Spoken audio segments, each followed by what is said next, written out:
What's on, ladies and gentlemen? My name's Ross, I like games, and today we need to take a look at a whole bunch of lovely Digimon news. And I'll be honest with you, ladies and gentlemen, there's lots of good news coming. Shout out to lovely Jason Snowjacks over on the Facebook group for helping out with lots of this lovely news. And starting off today, we have got a bunch of information about Battle of Omega. Now, this is the set which obviously is coming out soon. It's coming out on the 26th of February. And we have confirmation here of the rarity breakdown from the set, something I don't think we'd had before. So what we've got is 112 cards total, different cards. And then we've got 44 different common, 30 uncommon, 26 rare, 10 super rare, and 2 secret rare. How does that stack up to previous ones? Well, BT4 Great Legend, there were 44 common, 30 uncommon, 26 rare, but there were 12 super rare and 3 secret rare. So essentially we got the same ratios as BT4 here, but minus 2 super rare and minus 1 secret rare. Bearing in mind, right, these are the harder cards to get hold of, which means it is going to be slightly easier to actually collect the set, to get hold of all of them, which is quite a good thing. For what it's worth, this is exactly the same as BT3 Union Impact. Literally exactly the same. 44 common, 30 uncommon, 26 rare, 10 super rare, and 2 secret rare. So this is good.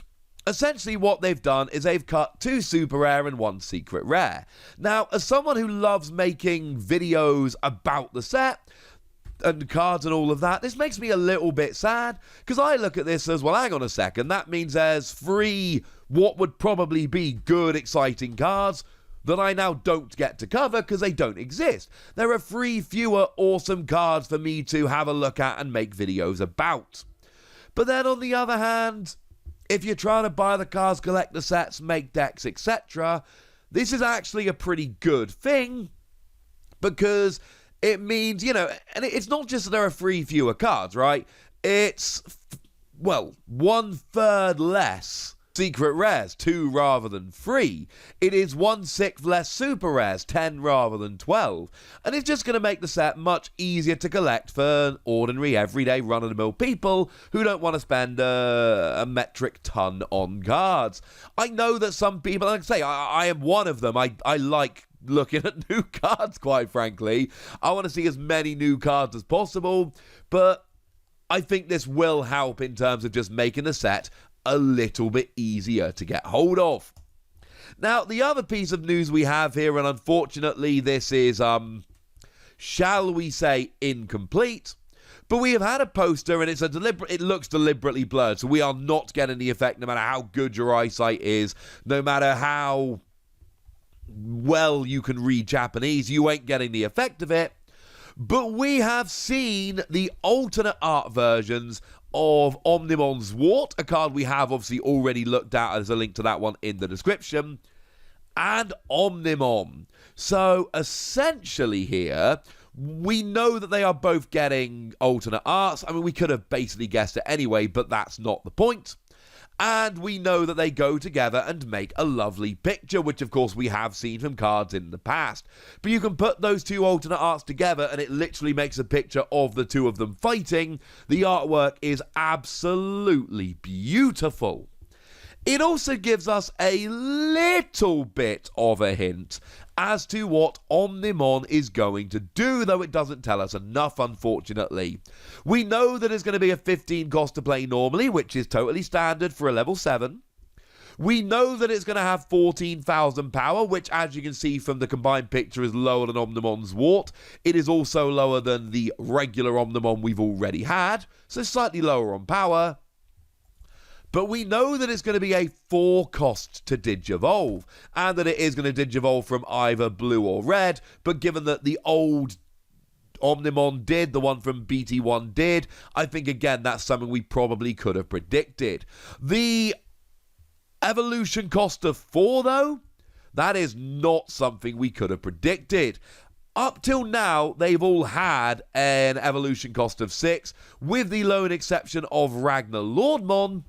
And remember that Ragnar Lordmon's got that ridiculous skill that lets you add a Durandamon or Broaludramon from your hand to the top of the Digivolution sources to gain free memory, which then, of course, kind of makes it free to Digivolve, which is, just as a side note here, ridiculously over-the-top nuts good. Although Ragnar Lordmon has not been setting the metagame on fire like some may have hoped. So we know it's going to be a rather cheap Digimon to Digivolve. Other than that, we don't know too much. Slightly lower powered, slightly cheaper to Digivolve, as expected can Digivolve from green or red. Now, we're fairly sure it's got Blitz here. We don't know this for, well, I have seen people claiming that it's got Blitz, and it makes sense, and it does look like Blitz, but it is a little bit blurred. But I think we can probably assume it does have Blitz. And actually, having Blitz is really good. Because remember that one of the cards that I showed you yesterday was Zeekmon, the new level 6. And it's got an inheritable skill that reads, when this Digimon attacks with Blitz, it can attack your opponent's unsuspended Digimon. Well, this is a level 7 with Blitz, which means now, and when I looked at Zeekmon yesterday, I was really clear about it. I said, look, I like Zeekmon if you're playing it with Shoutmon DX. I don't like it as its own card, because I didn't.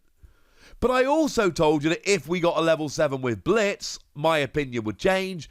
And if this does have Blitz, and it does look like it's got Blitz, then might I suggest digivolving it from Zeke Greymon, so that not only do you have Blitz, Blitz being that new keyword skill that lets you attack when you digivolve, even if the memory goes to your opponent's side of the board, but it also means that you can attack an unsuspended Digimon, and that is, shall we say, a little bit nuts good.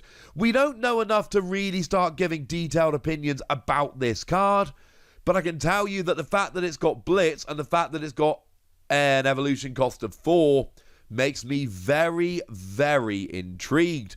Also, do remember that Nokia, the card we saw the other day, when you digivolve into a Digimon with Greymon, Garuramon, or Omnimon in its name, you can suspend her to reduce the evolution cost by 1, which means that you can actually use this to digivolve cheaper.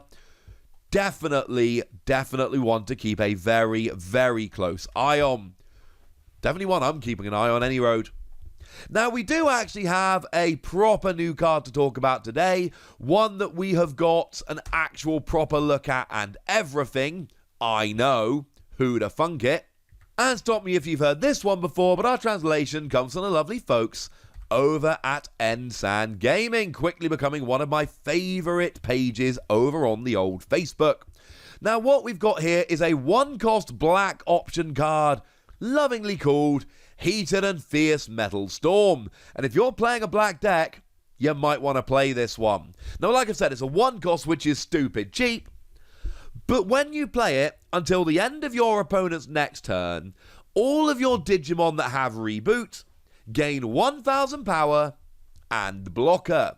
Now, I have been super clear in the past when talking on these videos on this channel that I am a huge fan of Digimon that have both blocker and reboot.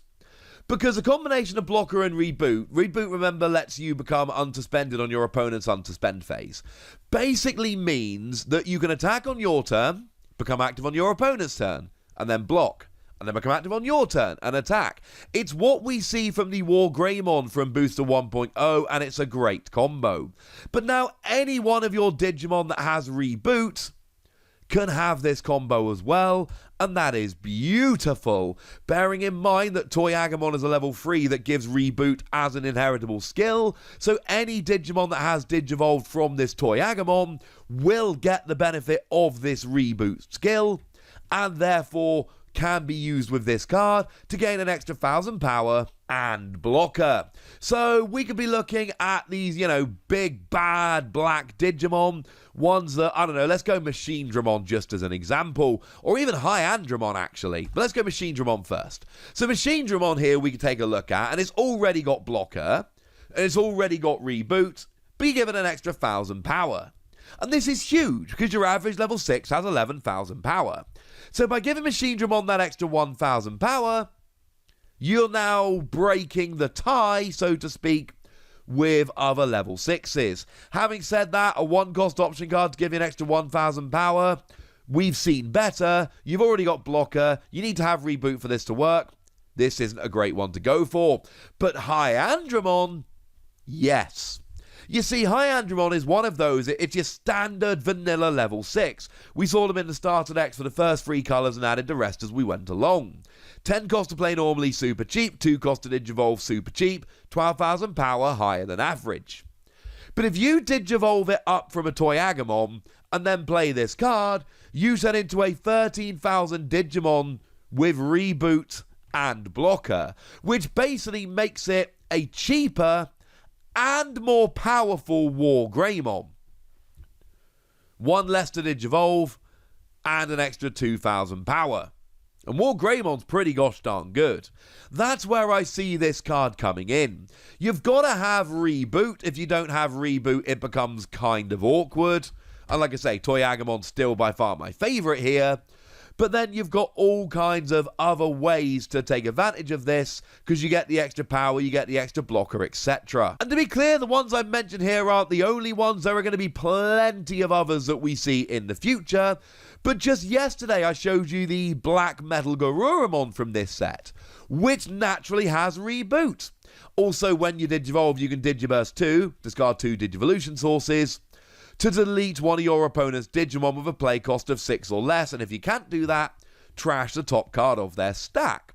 So now I play this on a Metal Garurumon and I turn into a 12,000 power Digimon with blocker. Tell me that doesn't sound like fun. It should. The Crest Garurumon that came around in BT3, that's naturally got reboot. So now you give it an extra 1,000 power and blocker as well, and that sounds like a pretty gosh darned nice combo to me. And any Digimon that's got reboot in the future can absolutely take advantage of this, bearing in mind it is a 1-cost card that will give an extra 1,000 power and blocker to all of your Digimon that have got reboot. So I said Machine Dramon, all you're doing is giving it an extra 1,000 power. Yes, but you might be playing it to give the advantage to something like a Metal Garurumon, and then Machine Dramon just gets caught in the crossfire. That sounds pretty gosh darn good to me. And I should actually mention the security skill here, because I haven't actually mentioned that yet. There was one of those you add it to your hand that I'm not usually a huge fan of, but the fact that it's only a 1-cost makes me happy, because I add it to my hand, I save it when it's really going to be useful.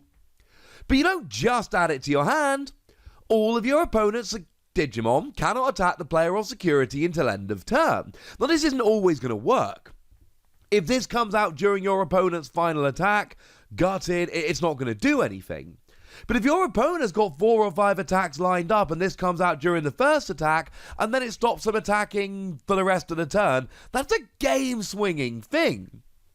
It's awkward because it's got to be in your security, and it's not just got to be in your security, it's also got to come out at the right time, i.e. early on during your opponent's attacking, not right at the end. So there's going to be plenty of times where this doesn't come out of the security. And there's going to be plenty of times it comes out of the security, but it's too late to actually have much of an effect. But there are also going to be times where it comes out and literally wins you the game. And bearing in mind, we're playing it because the main skill is awesome, and even if this security skill does nothing else, it still goes to your hands so you can save it for later. I'm liking this. I'm giving it between 3 and 4, 4 and 5 Wassies. We don't give half Wassies, that would be barbaric. I'm thinking about black decks, I'm thinking about how many of them have reboot. I'm looking on digimoncard.dev at all the good ones that have got reboot, and I'm thinking about how ridiculously good this is for any Digimon that has reboot, and I'm going, no, you know what? I love this, I think it's awesome, and I'm willing to be wrong, but I think this is a great card. So what we've basically got is a really, really good new card, which looks awesome in terms of a black option card. News of an Omnimon, which looks rather exciting indeed. And we've then also got a bit of news about the ratios being slightly better in BT5. Frankly, ladies and gentlemen, This seems like a pretty gosh darn good day for news, and I'd like to know what you think about everything I've just talked about. So let me know in the comment section, would ya? Go nuts! Be nice. And then make sure you like this video, subscribe to this channel, follow me on Twitter at @TheWasi. That's where we talk about Digimon and a bunch of other games. And please do consider checking out patreon.com/PTCG Radio, where you can support the channel, get some bonus podcasts and all kinds of fun things. But by far the most important thing as always, look after yourselves till next time, would ya? Thank you very much for watching. My name's Ross, and you've been watching Wasi Plays.